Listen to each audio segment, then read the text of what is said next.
Good morning, students. Topics. Today's topics email address. क्या है email address? सभी student जानते हैं ईमेल एड्रेस क्या होता है? इलेक्ट्रॉनिक जो मेल होता है, जो आपकी मेल आईडी होता है, वो क्या होता है? ईमेल एड्रेस होता है। ठीक है, जैसे सपोज दैट्स मेरी आईडी है प्रमोद के यादव 70@gmail.com gmail.com। ये क्या है? एक मेरी मेल आईडी है। That is clear. तो सब ये क्या हो गया? ईमेल एड्रेस हो गया। ई से इलेक्ट्रॉनिक, ये मेल आईडी होगी मेरी जो एड्रेस है। सब लोग जानते हैं ईमेल एड्रेस होता है क्या है। ठीक है। और स्टूडेंट, प्रत्येक स्टूडेंट को 10th क्लास के बच्चे हैं, उनको ये 10th के टॉपिक चल रहे हैं, और इनको तो एक ईमेल आईडी बनानी चाहिए। क्यों? जब इनका फॉर्म भरे जाते हैं तो इनको ईमेल एड्रेस की जरूरत पड़ती है। ठीक है। जब आप कंप्यूटर फील्ड के स्टूडेंट हैं, कंप्यूटर पढ़ रहे हैं, तो आपको ये सब चीजें बना लेनी चाहिए। ईमेल आईडी कैसे बनती है, क्या होता है और इसका यूज क्या है। कोई आप फॉर्म भरने जाते हैं, जब आप किसी का फॉर्म भरेंगे तो आपको ईमेल आईडी पूछता है, फोन नंबर पूछता है। ठीक है। तो ये सब होना चाहिए। तो मैं आपको ईमेल आईडी के बारे में बताना। तो मेल आईडी क्या है? मेरी क्या है? प्रमोद के यादव 70@gmail.com। ये एक आपकी मेल आईडी होती है। ठीक है। अब हम क्या करते हैं?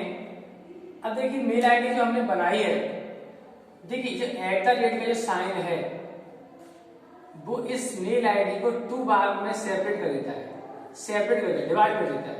इधर ये आपका होता है क्या? Unique name. क्या है? Unique name. मेल आईडी सबकी यूनिक होती है। अगर सेम मेल आईडी होगी तो वो मेल आईडी क्रिएट नहीं होती है। ठीक है। अगर सेम व्यक्ति, 2 नाम के व्यक्ति सेम है और सेम नाम से अपनी मेल आईडी बना रहे हैं तो वो मेल आईडी क्रिएट नहीं होती। वो पहले बता देता है कि इस नेम की मेल आईडी ऑलरेडी क्रिएट बन चुकी है। तो इसलिए हमेशा ये यूनिक मेल आईडी जो होती है सबकी यूनिक होती है। क्या होती है? सबकी मेल आईडी यूनिक होती है। इसीलिए हम 701020 जो नंबर डालते हैं, क्योंकि एक नेम के कई सारे स्टूडेंट होते हैं, कई सारे लोग होते हैं, इसलिए हम यहाँ पर डाल देंगे कि इस नंबर से हमारी कोई मेल आईडी क्रिएट हो जाए। That is clear. अच्छा, अब क्या होता है? ये आपका जो जीमेल आईडी बन गया। अब क्या होता है? ईमेल एड्रेस के बारे में बताइए। ईमेल एड्रेस होता है क्या? ईच यूजर ऑफ, प्रत्येक, देखिए डेफिनेशन क्या है देखिएगा। ईच यूजर ऑफ, प्रत्येक user email is assign a unique name for the email account. This name is know as the email address. हम उसको किस नाम से जानते हैं? ईमेल एड्रेस के नाम से जानते हैं कि प्रत्येक user of email, each user of email is assign, प्रत्येक यूजर के लिए एक मेल असाइन की जाती है, मेल क्रिएट की जाती है, एक यूनिक नेम, और उसका क्या होता है? एक यूनिक नेम होता है। किसका? ईमेल आईडी का। फॉर द ईमेल्स, किसके लिए? ईमेल के लिए। जो जैसे हमारे यूनिक नेम प्रमोद के यादव, ये हमारा क्या है? यूनिक नेम तो हो गया। प्रमोद के यादव 70, ये हमारा एक यूनिक नेम हो गया कि हमारी मेल आईडी इस नाम से बनी हुई है। वही वो एक क्वेश्चन कह रहा है इसमें कि each user of email is assign, प्रत्येक यूजर के लिए भी ईमेल असाइन की जाती है एक यूनिक नेम, और उसका एक यूनिक नेम होता है for the email account. For the email account this name is know as the email address, और उसको हम ईमेल एड्रेस के नाम से जानते हैं। That is clear. हमारी मेल आईडी क्या है? प्रमोद के यादव 70@gmail.com। ये हमारी मेल आईडी है, ये यूनिक है। इस नंबर की, इस नेम की कोई भी मेल आईडी दूसरी क्रिएट नहीं हो सकती, इसलिए हम कहते हैं इसको यूनिक आईडी, मेल आईडी। ठीक है।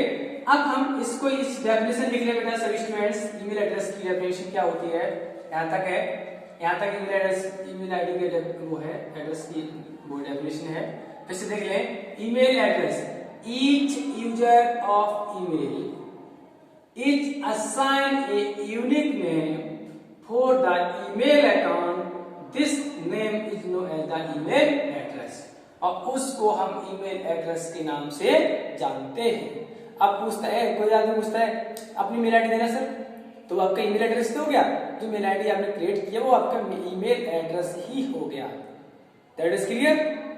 अच्छा, अब जब हम मेल किसी को सेंड करते हैं, रिसीव करते हैं, उसमें क्या क्या ऑप्शन होते हैं? देखिए, फ्रॉम जो पार्ट होता है उसमें क्या आता है? दिस फील्ड, मतलब दिस फील्ड मीन्स यह field indicate the sender name. This में फ्रॉम में जो आता है, जो मेल आईडी, सपोज मैं सेंडर हूं, मैं आपको मेल सेंड कर रहा हूं, तो फ्रॉम में जो आईडी आई वो मेरी मेल आईडी आई, क्यों? मैं सेंडर हूं उसका। अगर सपोज दैट्स एक व्यक्ति यहाँ है ए, ओके दैट इज क्लियर, एक व्यक्ति बी है, दैट इज क्लियर। अगर ये ईमेल सेंड कर रहा है, ए सेंड कर रहा है किसको? ए सेंड कर रहा है बी को, तो फ्रॉम में किसका आएगा? ए का आएगा, क्यों? ए में ए क्या है? सेंडर है, किसके लिए? बी के लिए। ठीक है, तो क्या है? फ्रॉम में this field indicate the sender address. इस फ्रॉम में जो सेंडर एड्रेस होता है उसका मेल आईडी इंडिकेट करता है। That is clear. For from में क्या होता है? फ्रॉम में दिस फील्ड, इसकी definition, this field, a field indicate sender address. ये जो सेंडर होता है उसका एड्रेस इंडिकेट करता है, किससे? फ्रॉम में। That is clear. अब टू पे, अब डेट पे आते हैं। किस पर? Date. Date field indicate the date. Date field क्या होता है? वो इंडिकेट कर देता है कि किस डेट को आपकी मेल आई थी। आपने देखा होगा कि जब मेल आपके पास आती है, आप मेल किसी को आप रिसीव करते हैं, तो उसमें नीचे एक डेट आ जाती है कि इस डेट में ये मेल आई थी, ये मेल इस डेट में आपने सेंड की थी। That is clear. अब आता है टू, दिस फील्ड। टू में क्या होता है? हम जिस व्यक्ति को मेल सेंड करते हैं, जो भी हमारे पास मेल एड्रेस होता है, सपोज दैट ए हमारा ए पर्सन है और ये बी पर्सन है।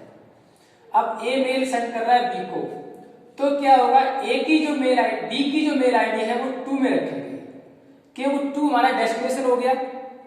टू क्या हो गया? डेस्टिनेशन हो गया, कि हम सेंड तो उसी को कर रहे हैं ना, बी को।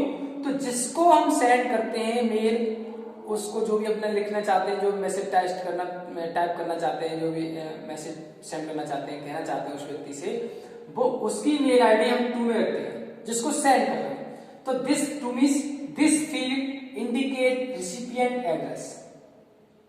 मतलब रिसिपिएंट मींस जानते होंगे, प्राप्त करने वाले का एड्रेस। जो मेल को प्राप्त करेगा, जो रिसीव करेगा, उसका एड्रेस आपको दिखाएगा किसमें? टू में। इसलिए हम टू में जिसको मेल सेंड करते हैं वही तो हमारा रिसीवर हो गया। जो रेसिपिएंट कौन हो गया? जिसको मेल सेंड कर रहे हैं। तो to this field indicate the recipient address. ये टू फील्ड है जो रेसिपिएंट एड्रेस को इंडिकेट करता है। टू में हम उसका आईडी, जब हम मेल रिसीव करते हैं टू में रखते हैं उसकी आईडी। जिस किसी व्यक्ति को हम मेल आईडी सेंड कर रहे हैं उसमें किस में रखेंगे? टू में रखेंगे, और उसको मेल सेंड कर देंगे। और वो जब उधर उसको क्या कहेंगे हम? रेसिपिएंट, के वो उस मेल को रिसीव कर रहा है। That is clear.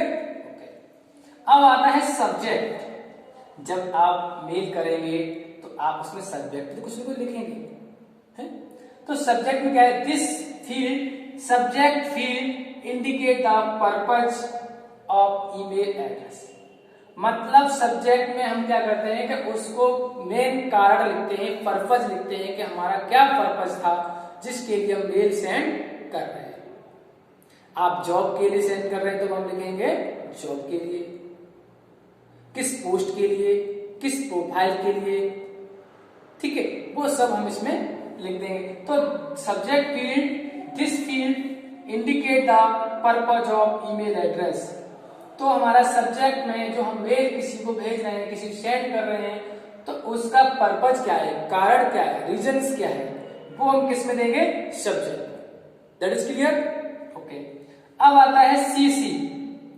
आपने देखा होगा सीसी में डबल सी होता है, सीसी जो लिखा है double C, CC carbon copy. CC से कहते हैं कार्बन कॉपी रेसिपिएंट एड्रेस। इसमें हम किसका एड्रेस रख सकते हैं? रेसिपिएंट का। रेसिपिएंट जो होता है हमारा रिसीव करने वाला, एक हम टू में रखेंगे, एक सीसी में रखेंगे उसको, रेसिपिएंट को, और वो हमारा एक सेम टाइम पर। और एक होता है बीसीसी। क्या होता है? BCC, blind carbon copy. B का मीन्स क्या होता है ब्लाइंड, सी से कार्बन, सी से कॉपी, BCC। तो क्या है, हम एक मेल आईडी 2 में रखते हैं, दूसरी CC में रखते हैं, तीसरी BCC में रखते हैं। तो एक सेम टाइम एक टाइम पर हम 3 लोगों को मेल सेंड कर सकते हैं। कितने लोगों को? 3 पर्सन को। कितने पर्सन को? We can send the message at same time 3 person. That is clear. तो हमने आपको बता दिया। अब BCC क्या है, देखिए मैं आपको बता देता हूं। यहां से नोट कर लिया सब बच्चों ने, इस डेफिनेशन को लिख लें।